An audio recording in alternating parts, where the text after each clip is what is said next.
Alright, in this short tutorial, I'm going to show you how the pen tool works in Illustrator. So the pen tool looks like a little calligraphy pen here. Normally, it doesn't have the plus sign next to it. The shortcut is just P. So you want to grab the pen tool. I like to, when I'm working with the pen tool, actually pull the window out so I have all my options. So how you do that is you just click and hold, and then you click this little arrow here, and it drags the whole window out.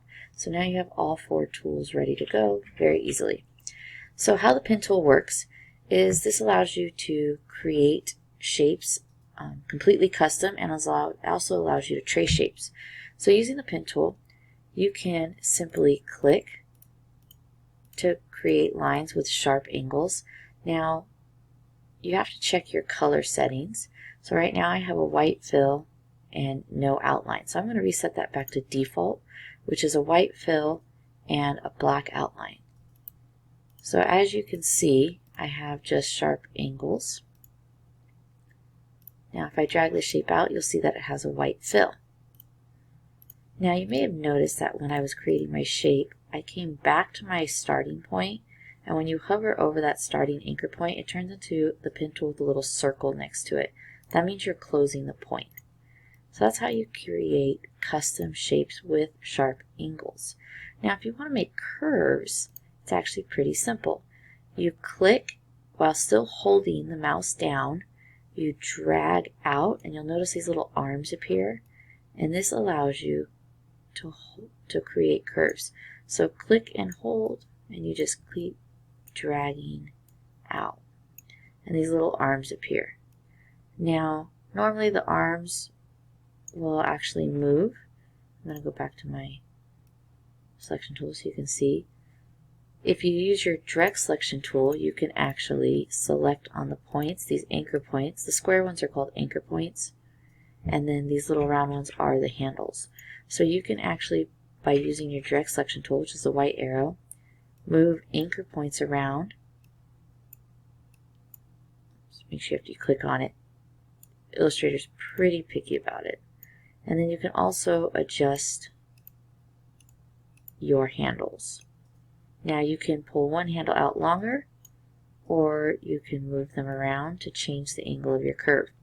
Now let's say you want to essentially break these arms apart, because right now when I turn this arm to the left, the other arm on the opposite end turns to the right. If you want to break those arms apart, you need to use this tool here. Okay? This is your anchor point tool. What this allows you to do is you can grab the handle with it, and you'll notice that my right handle moved, but the left handle stayed the same. You can also reset and kind of redraw points, also breaking them. Or if you simply click on an anchor point, it actually gets rid of both the handles and turns it just into a simple anchor point with no handles. So this really allows you to adjust and move your anchor points around. Now you also have this pen tool with a plus and this pen tool with a minus. What these allows you to do is on the line, your path that you're drawing, you can add anchor points, and as many as you want, or using the minus one, you can click directly on the anchor point, that little square, and actually get rid of some. You do have to click directly on it, or you get this pop-up, and you just click OK. It just means that you didn't click directly on it. It is very picky. Now when you're working, if you want to change the fill or the stroke of your shape, you can do that up here by changing your fill and clicking and changing the stroke. Or you can simply double click here and change the fill and the stroke, whichever way you want to do it. So there's two options. Make sure you have the shape selected or it won't change. Okay, there you go. You can also make the stroke thicker. You can change the type of stroke that you have, make it a little more artsy, change the brush of the stroke so it gets a little edgy. So you can really change up the styles and stuff that you want. Now when you have a solid fill like this, especially one that's a color, As you're working, you'll notice it starts to fill, and sometimes that can be annoying while you're working. So when I'm tracing an object, I usually turn the fill off, and how you do that is just by selecting this little white box with the red line. So then I'm just working with an outline, and I don't have that fill getting in my way, and then I can always come back and fill it later. So I'm going to show you an example of tracing an object so you understand how the pen tool can be really effective. Okay, so the next thing I'm going to show you guys is actually how to take an image and trace it. So I brought in this coffee cup. So let's say you have an image of something and you want to trace using the pen tool your shape. That way you can get perfect shape, it looks really good, and you can kind of adjust it the way you want. So maybe the image trace isn't the best idea. So the first thing I'm going to do is I'm going to open up my layers panel. I have my image there, see right there. I'm going to actually lock this layer so I can't move it around, can't do anything with it. And I'm going to create a new layer. And I'm going to work on this new layer, tracing on top of this. That way my image doesn't move around and it just doesn't get annoying. So I'm going to set my colors back to standard, white fill, black outline, and I'm actually going to turn the fill off so I just have a black outline. I'm going to make sure all my settings are back to basic and everything's normal. And then I'm going to grab my pen tool and I'm just going to zoom in. Then I'm going to follow the curves of the shape. So I'm just going to click and drag, and you're kind of just going to keep following the curves. The less anchor points you have, the smoother your curves are. So you'll notice that this is not the greatest, and I'll show you kind of ways to fix things like that. So in reality, we really want the least amount of points as possible, because then everything's a little bit smoother. So you'll notice, because I dragged that one point out so far, it has now created this long arm. If I hold down Alt while I'm in the pen tool, it actually brings up the anchor point arm, which allows me to adjust that in real time. You don't have to go back and forth. And so I just hold down the Alt key while I'm working with that. And it really just makes it easy for you to kind of adjust some things right on the fly. You can even just fix things. This little handle's right there. And then it just goes right back to the pen tool. So I'm just worried about the cup. Let's say I want the cup, but I don't want the saucer.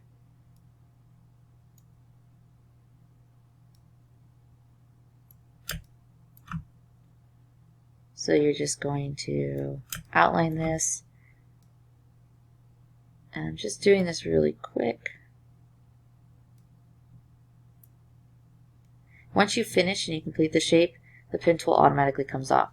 So now you can use a combination of your direct selection tool, alter some things. Remember how I said the less points you have, the better, and how this looks a little weird? Sometimes I like to go in once my shape is created and actually delete some anchor points because I find that they're not necessary. I may have felt it was necessary when I was originally drawing it, but then when I actually got the shape completed, I realized it wasn't necessary. So you kind of just go in here and you adjust things. And I just kind of keep moving back and forth. And this is just getting the shapes really the way that you want them. And if you don't click directly on it, this little icon will pop up and you can just get rid of that. Sometimes you can get rid of quite a few points, and it just helps smooth things out.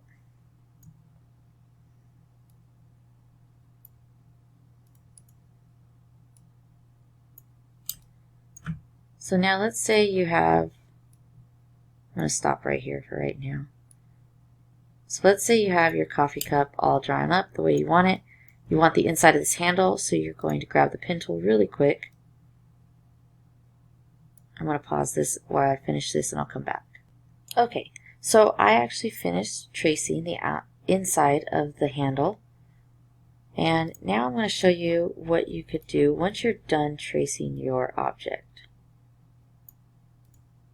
So you have the image on. I'm going to actually turn that image off because I don't really need it anymore. I have my image drawn out right here. So now you'll notice I actually have two parts. I have the cup and then I have the inside of the handle. Now if I drag them over here to where I can see them, you'll notice this is just the outline. So let's say I wanted a solid color. So I'm going to come up and I'm going to pick a nice blue. Now you'll notice the handle is not actually see-through. What some people do, which is really not the best way of doing things, is they will click on this shape and then they'll change it to whatever color is in the background. So let's say white. And then when you drag it over here, it looks like it's see-through, but it's really not. And the problem with this is if you're ever changing designs or altering something and you go and move it around, you always have this white in the background. And let's say you're on a surface that's actually a color. When you move this in the background,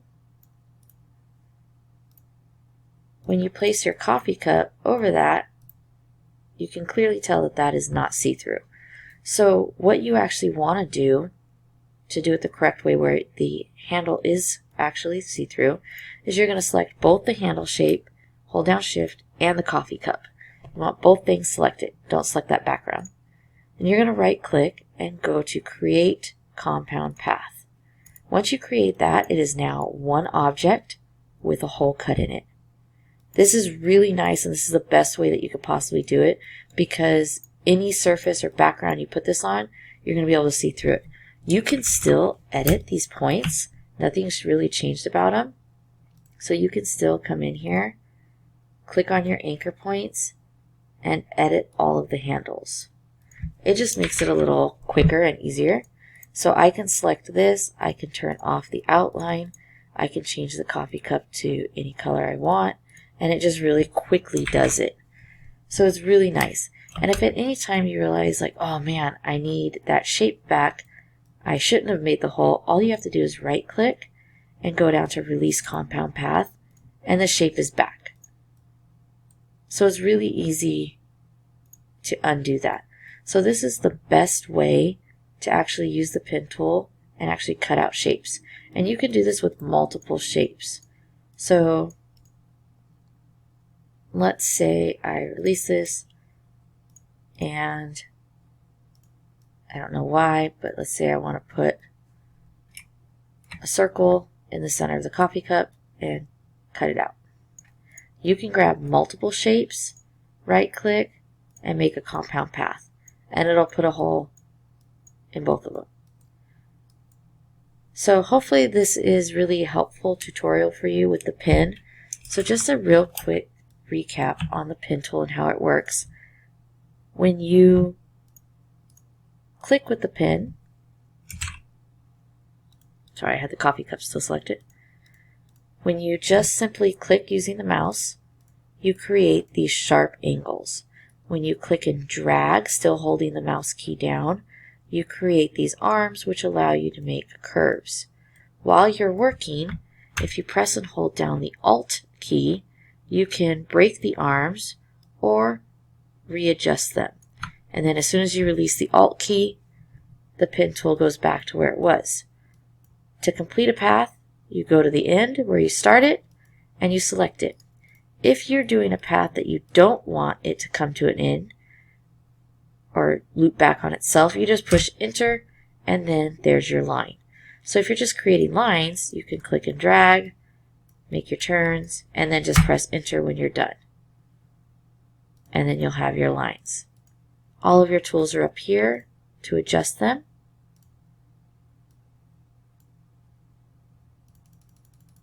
If you want to make them a little more artsy and things like that. All right, hopefully this pen tutorial will help you along with all your projects. Thank you.